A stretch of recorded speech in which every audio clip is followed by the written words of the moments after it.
So in the frames of the cooperation between Nationalism and Ethnicity Studies Center at the University of Georgia, the Central European University Nationalism Studies Program and the University of Edinburgh, we are shooting this mini podcast series about the subject, why nationalism? So what do we study when we study nationalism? What is it that makes it so important in the contemporary world? And how can we understand contemporary politics from the perspective of nationalism studies?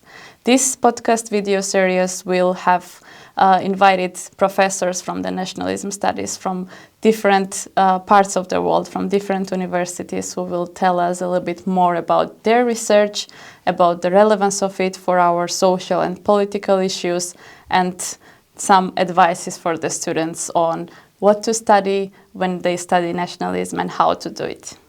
So today we are joined by Michael Miller, the head of Nationalism Studies program at the Central European University, where he is also a co-founder of its Jewish Studies specialization, Jewish Studies program. Michael is a historian. His research focuses on the nationality effect of nationality conflicts on Jewish communities in 19th and 20th century.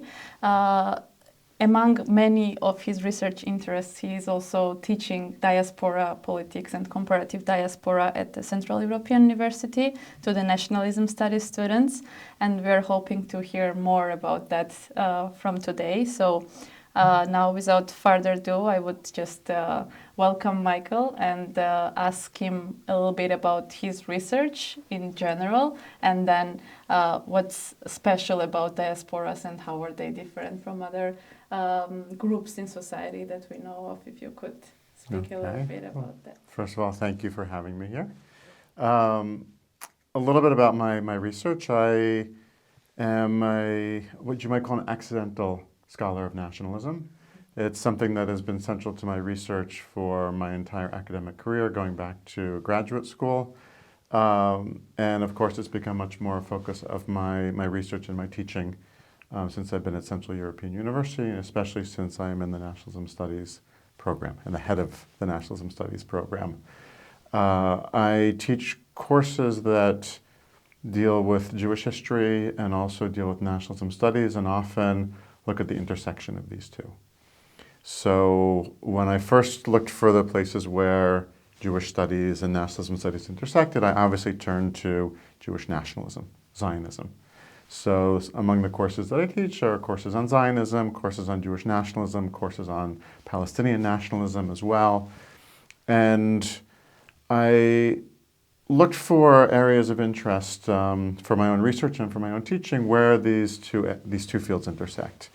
And one of the fields where they do intersect is, of course, diaspora studies. And diaspora studies, or comparative diasporas, this is really a field that started around 25 years ago. And so much of the early literature on diaspora studies dealt with the paradigmatic diasporas. And these are the Greek, Armenian, and above all, the Jewish diaspora. So much of the literature on diasporas, so trying to understand this transnational moment in the late 20th and 21st centuries, trying to understand the questions of dispersion and hybridization. All of this goes back to a large body of literature on diaspora that is somehow rooted in the Jewish experience over the last 20 years, over the last 2,000 years. And in some respects, the literature relates to this. And in some respects, the literature tries to, let's say, overcome this initial Jewish paradigm. And this is something that I think a lot about in my research, which doesn't deal with diaspora studies per se. I haven't written articles on the topic of diaspora, more theoretical articles on diaspora, but it very much informs my own research. So right now I am currently writing a book which is a biographical study of a Hungarian Jew named Alfred Manavil, who lived from 1880 to 1944. And he spent most of his adult life and most of his career in Berlin, where he was a banker for the Mendelssohn Bank House. And more importantly, he was the key figure in the Hungarian colony in Berlin. This was several thousand strong, and there were a lot of very important people in this Hungarian colony, they referred to themselves as a Hungarian colony. We might actually refer to this today as a Hungarian diaspora in Berlin or a Hungarian diaspora in Germany. But Alfred Manavil was the key figure in this several thousand strong Hungarian colony from the beginning of the 19th century. So this is in Imperial Germany, through the Weimar period, through World War I and through the Weimar period, and through the early Nazi period. So he left Berlin in 1934. He really had no choice and moved back to Hungary. And one of the interesting things is that there is a Hungarian colony, or we could call this a diasporic center in Germany, that undergoes a constant transformation of its relationship not only to the German state, but also to the Hungarian homeland, which of course changes over the course of the period that he's living in Berlin. When he moves to Berlin in 1904, Hungary is part of the Austro-Hungarian monarchy. This is a strong, powerful European entity that is strongly allied with Imperial Germany, and the political interests seem to be aligned. He represents Hungarians living there, and the way he represents them is somehow in accordance with the policies of the Hungarian state, which is part of the Austro-Hungarian monarchy. This changes dramatically after the dissolution of the Habsburg monarchy, after the truncation of the Hungarian part of the Hungarian monarchy, when Hungary comes into being as an independent state after 1918 and really after 1920 when the borders are established. The politics of Hungary become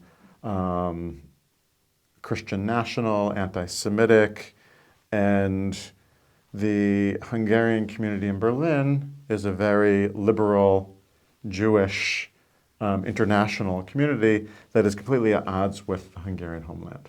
You can think about this the way that the Iranian diaspora today is often at odds with the homeland. The Polish diaspora today is often at odds with the Polish homeland. And the Hungarian diaspora today, especially in Western Europe and the United States, is often in opposition to the policies of the Hungarian homeland. So there was a very, very similar kind of dynamic in the 1920s and 1930s where Alfred Manavil represented the old liberal Hungary at a time when the country that didn't exist when he left but came into being after 1918 took a very, very different approach. So there's this relationship between the homeland and the dispersion of the homeland and the diaspora, which intrigues me when I'm looking at this topic in the early 20th century. And of course, it also informs the way I look at this topic in the 21st century as well. Realizing that this is a very general question, maybe we can carve out some of the ways that a student of nationalism, using the theories and methodological tools that this research field provides, can pursue when one wants to, study history, but also wants to stay relevant and contribute to the field of nationalism studies. What can they do? What can they study? First of all, they can, enroll in the MA program at Central European University, which is, a program that looks at the question of nationalism and tries to understand nationalism in its various manifestations and forms from a wide variety of perspectives. Right? I think historically, and when I look at what's happening in contemporary Europe, I look for historical precedents, and I often try to understand contemporary politics through the past. When I look at the Russian war against Ukraine, I want to try to understand this historically. Of course, if I were in international relations or political science, I'd have very different questions about these same events. If I were a social psychologist, if I were a sociologist, if I were an anthropologist, I would probably have very different questions. So the questions that you pose about contemporary events are very much shaped by the lens, the disciplinary lens that you're looking through. And of course, I'm a historian. I use a historical disciplinary lens, which is informed by a lot of other fields. And I think this is one of the strengths of this program, is that the students can look at these topics through my historical lens, but also through my colleagues' social psychological lens, sociological lens, political theoretical lens, international relations lens, anthropological lens. And each one of these lenses, of course, frames the question differently. I may be mixing metaphors there, but a political scientist is maybe interested in the way that Putin is able to mobilize his support. A media scholar may also be interested in that, maybe looking at the way that social media or way that the state control of media influences this. A social psychologist may be looking at the ways that attitudes of Russians towards Ukraine have changed, or attitudes towards Ukraine towards Russia have changed, or how attitudes in Georgia towards the large Russian populations that emerged there in the last year or so have changed.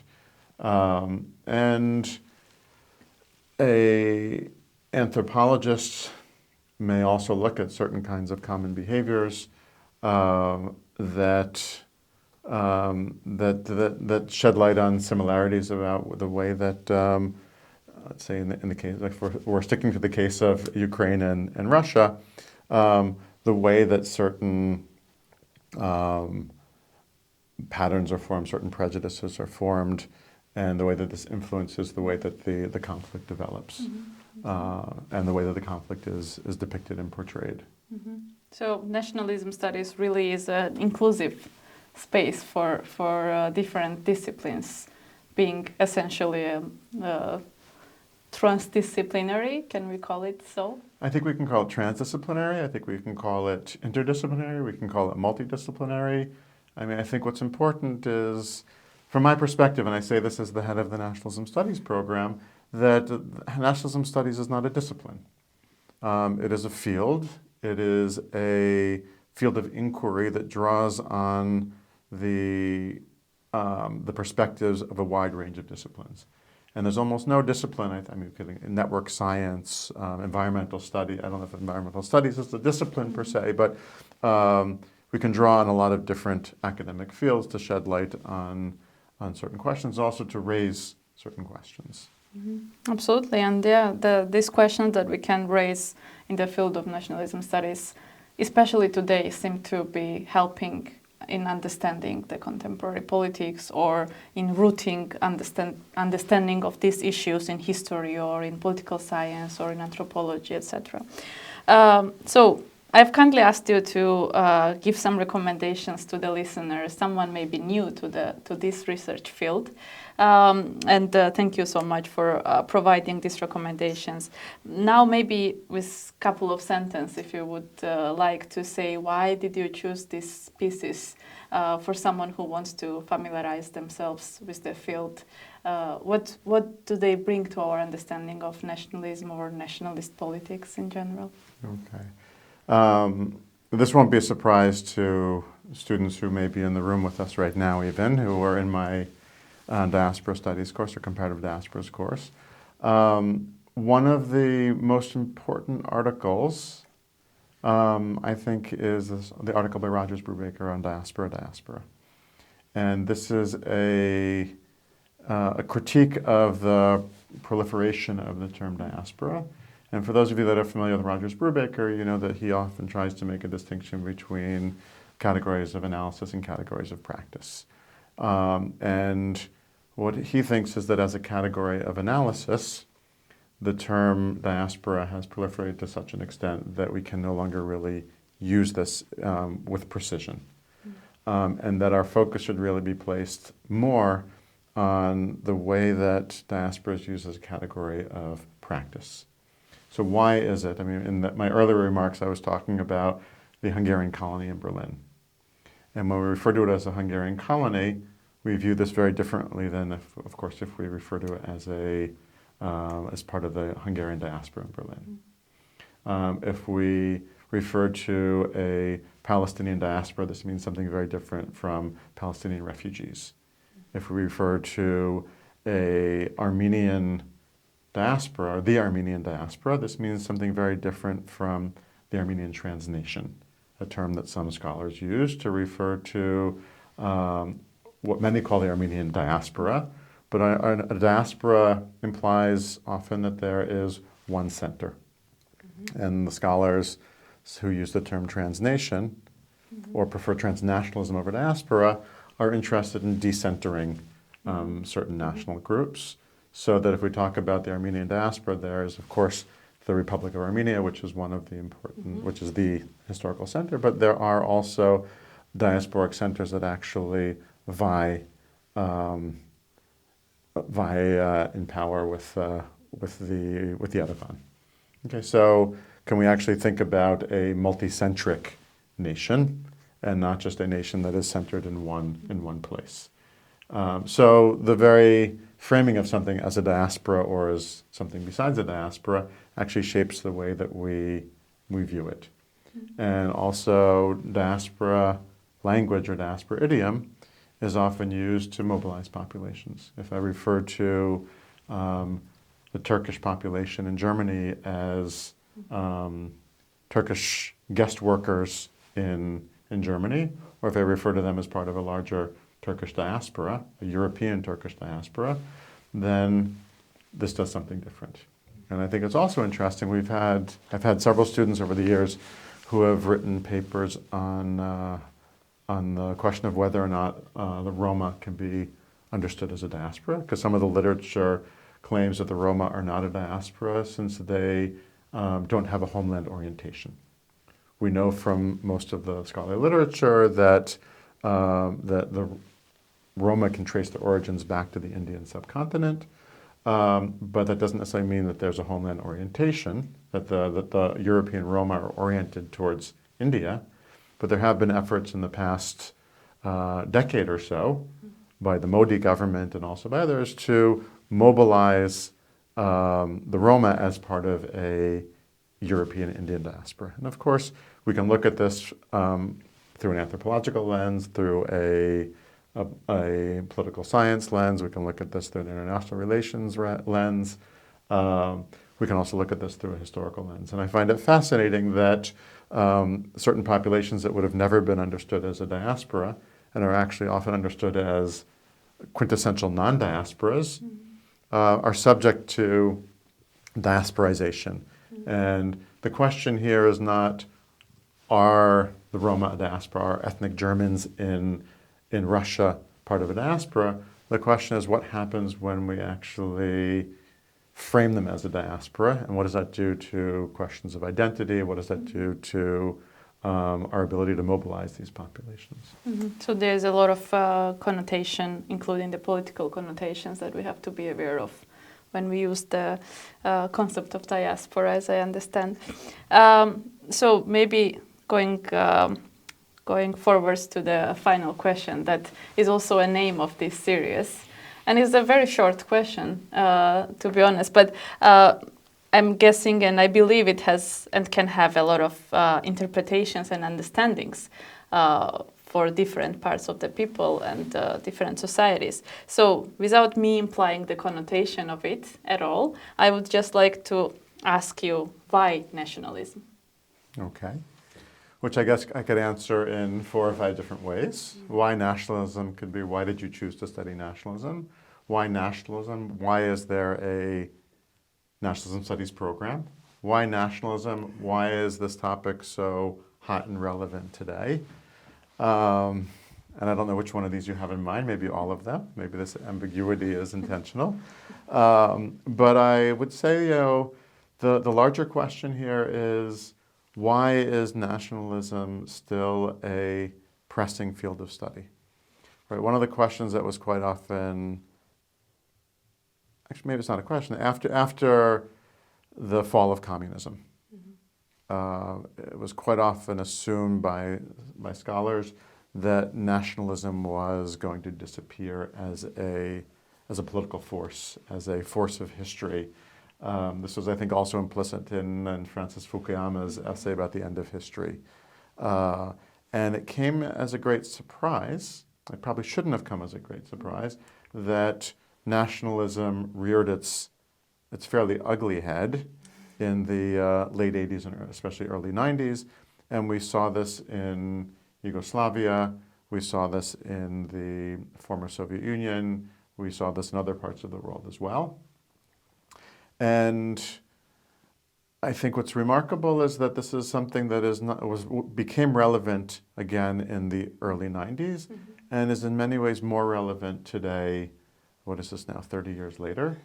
And it's not only relevant, in the early 90s this was really focused, the field of nationalism studies was focused not exclusively but primarily on Europe and especially on Central, Eastern and Southern Europe.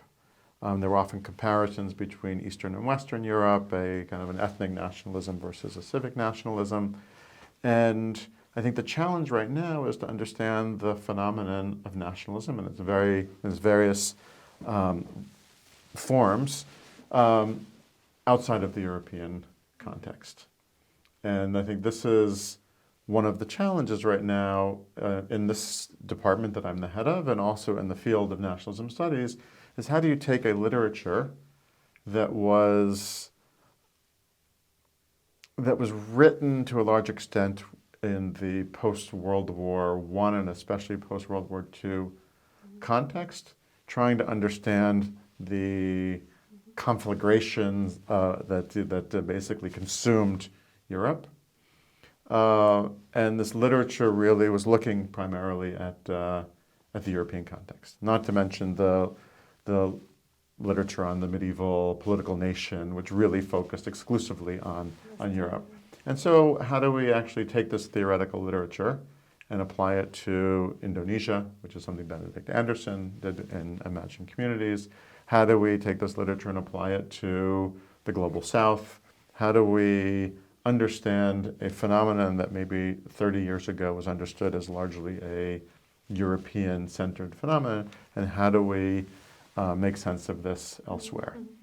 And this is to a large extent why I became interested in diaspora studies, because this is, diaspora studies by definition, looks at country of origin, looks at country of destination, it looks at nations in flux, it looks at the questions of identity in an increasingly globalized world.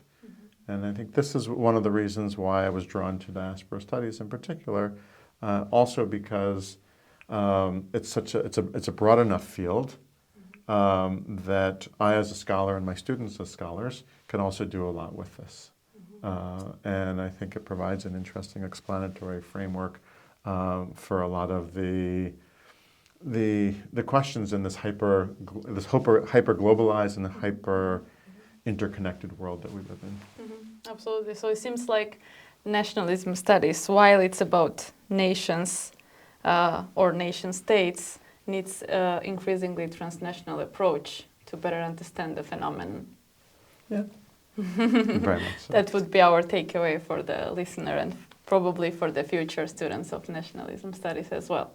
Thank you so much. Thank you. I learned a lot, and I hope the listener of this podcast will take away a lot as well. Thank you. Thanks.